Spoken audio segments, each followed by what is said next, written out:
માવઠાના મારથી જજુમી રહેલા ખેડૂતો માટે મોટી રાહત છે।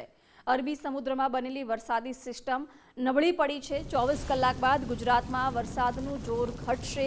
દરિયાકાંઠે 40થી 50 કિલોમીટરની ઝડપે પવન ફૂંકાશે। દરિયાકાંઠે પોર્ટ નંબર 3 નંબરનું સિગ્નલ લગાવાયું છે। પોર્ટ પર 3 નંબરનું સિગ્નલ લગાવી દેવામાં આવ્યું છે। 40થી 50 કિલોમીટરની ઝડપે પવન ફૂંકાશે।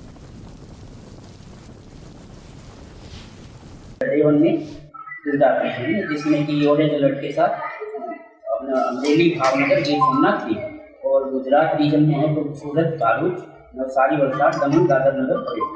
और अगर बात करते हैं उससे आगे तो डे सौराष्ट्र कच्छ में डे 3, 4, 5 में येलो अलर्ट के साथ हैवी रेन और गुजरात रीजन में डे 2, 3, 4 में हैवी रेन येलो अलर्ट के साथ। अहमदाबाद की बात करूँ तो हमने हैवी रेन सिटी में किया है आज के लिए और लोकली जो सिटी में रखा है लाइक टू मॉडरेट तो गांधीनगर में हमने हैवी